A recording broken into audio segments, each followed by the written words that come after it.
दुआ की बशारत दी, उसी लम्हे इस सिंध की किस्मत बदल गई। फिर हजरत कायदे आज़म ने फरमाया कि जिस दिन पहला हिंदू मुसलमान हुआ, पाकिस्तान की बुनियाद पर गई।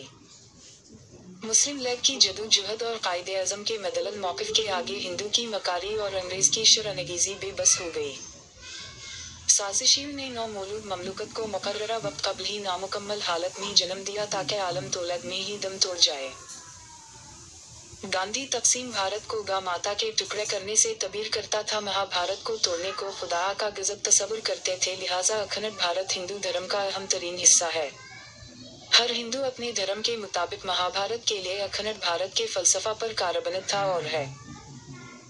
भारतीय महाशय ने जब देखा कि पाकिस्तान हजार चालन साजिशों के बावजूद अपने कदमों पर खड़ा होता जा रहा है, तो नई मंसूबा बंदी के तहत जमहूरियत चंद से छेड़खानी की गई।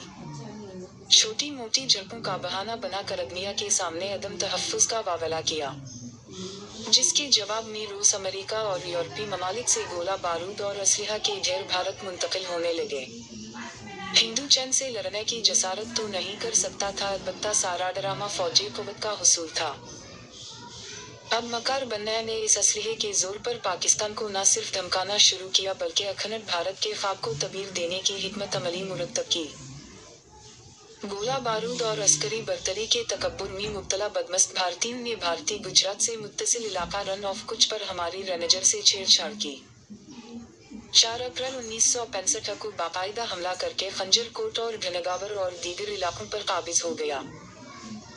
हुकूमत पाकिस्तान की जानिब से जनरल टका खान को ये इलाका खाली कराने की मुहिम सौंपी, जो जल्द और खुश उसलूबी से भारतीय टिड्डी दिल से खाली करा लिए गए। भारतीय फौज को खासा नुकसान हुआ। अमेरिका साफत का खतीर असलहा और गाड़ियां भी माल गनीमत के साथ हासिल हुई। इस शर्मनाक शिकस्त के जवाब में लाल बहादुर शास्त्री ने बैन-अल-अक़वामी सरहदी कानून को पामाल करते हुए अब अपनी मर्जी का मुहाज खोलने का इंदिया दिया। मई 65 में कश्मीर के सकरूद सेक्टर में पाक फौज की 3 अहम चौकियों पर कब्जा कर लिया, जहां हमारा चंद सकाटे तैनात थे। इन हरकतों के साथ भारत मुसलसल पाकिस्तानी बॉर्डर के करीब फौजें बढ़ाता रहा। कंट्रोल लाइन के साथ तकरीबन 1.5 लाख फौज पहुंच चुकी थी। पाकिस्तान ने इसके जवाब में ऑपरेशन जिब्राल्टर की मंसूबा बंदी करते हुए 14 जुलाई 65 को मुजाहिदीन को मकबूजा कश्मीर में दाखिल कर दिया।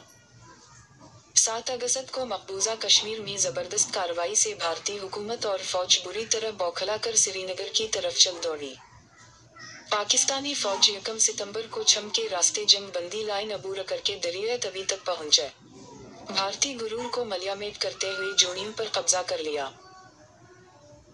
हमारी वजारत खारिजा ने आखिरी वक्त तक यकीन दहानी कराई कि भारतीय बैन-अल-अक़वामी लाइन अबूर नहीं करेंगे, मगर भारत ने 5 और 6 सितंबर रात की तारीकी में गैर एलानिया तौर पर लाहौर के 3 अतराफ से हमला किया, ताकि लाहौर पर आसानी से कब्जा हो सके।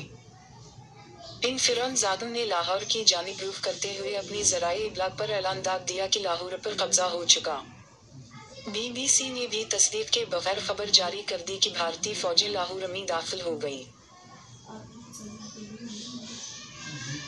टैंकों, जहाज़ों और बारूद के बल पर इन्हें यकीन था कि चंद घंटों में ही लाहौर हमारा होगा, बल्कि भारतीय वज़ीर आज़म और कमांडर चीफ जनरल चौधरी ने अपनी काबीना के चंद अरकान के अलावा दीगर अहम भारतीय उहदेदारों को डिनर की दावत लाहौर जम खाना में जश्न फतह मनाने के लिए दे चुके थे, मगर वो तारीफ के सबक भूल गए थे। इन्हें इदराक ही न था कि ला इलाहा इल्ला अल्लाह के कलिमा में कितनी क़ुव्वत है। अब इस अरज़-पाक की हिफाजत असलहा और बारूद से ज़्यादा शौक़ शहादत के ज़रिए होगी।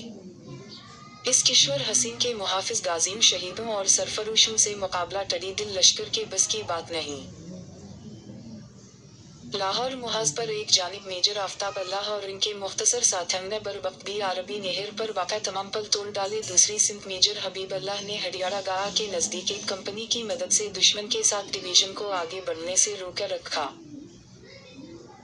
तीसरी तरफ मेजर अजीज भट्टी शहीद की कंपनी ने लहू की दीवार से भारतीयों का रास्ता दुश्वार कर डाला। इनकी बहादुरी और कामयाब हिकमत अमली के इतिराफ में जनाब मेजर अजीज भट्टी को निशान हैदर का इजाज़ दिया गया। मुहाज पर तूफून के जवान अपनी जानों के नजराने पेश करते हुए गुलशन के तहफ़्फ़ुज़ की कसम को निभा